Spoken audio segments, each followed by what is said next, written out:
आर्यन खान के केस को कमजोर करने के लिए बॉलीवुड और महाराष्ट्र की राजनीति से बहुत सारे चेहरे सामने आए और इन सभी चेहरों में जिसने इस केस को सबसे ज्यादा चोट पहुंचाई वो थे नवाब मलिक। नवाब मलिक ने लगातार एनसीबी के ऊपर हमला किया, समीर वानखेड़े के ऊपर हमला किया, कई तरह के आरोप लगाए कि भाई समीर वानखेड़े पैसों के लिए काम करते हैं, इनका जो सर्टिफिकेट है वो जाली है, इनकी जाति जो है वो झूठी है, इन्होंने दो शादियां करके रखी हुई है।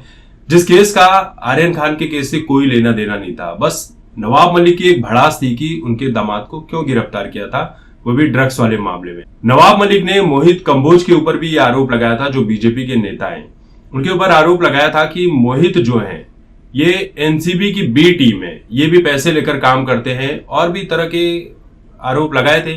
तो मोहित कंबोज ने कई सारे कोर्ट में इनके ऊपर केस कर दिया कि ये भाई झूठी बातें बोल रहे हैं, इनके पास इन बातों का कोई सबूत नहीं है। और हुआ भी वही।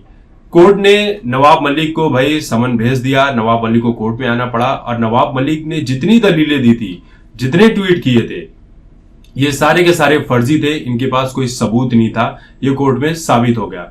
नवाब मलिक को माफी मांगनी पड़ी और कोर्ट ने भी ये हिदायत दी कि अगली बार जब भी आप कोई बात रखो तो सबूतों के साथ रखो, वरना मत रखो।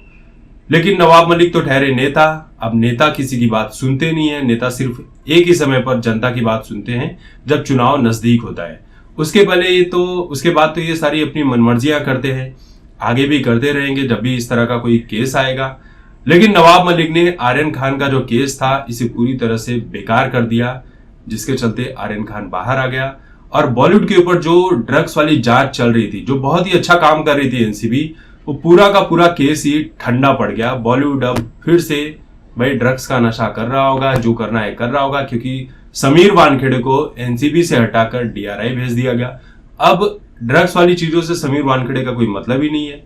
लेकिन यह होना चाहिए कि कोर्ट को नवाब मलिक को सजा देनी चाहिए, लेकिन वो मंत्री हैं, अपनी मनमानी कर सकते हैं और आगे भी करते रहेंगे। लेकिन कोर्ट इस तरह के लोगों को सजा नहीं देता। लेकिन वहीं पर कोई आम इंसान हो तो कोर्ट छोटी सी छोटी बात पर भी कोर्ट का उल्लंघन, कोर्ट का अपमान करने के मामले में भी आम व्यक्ति को सजाएं दे देता है, कई सालों तक जेल में सड़ते रहता है।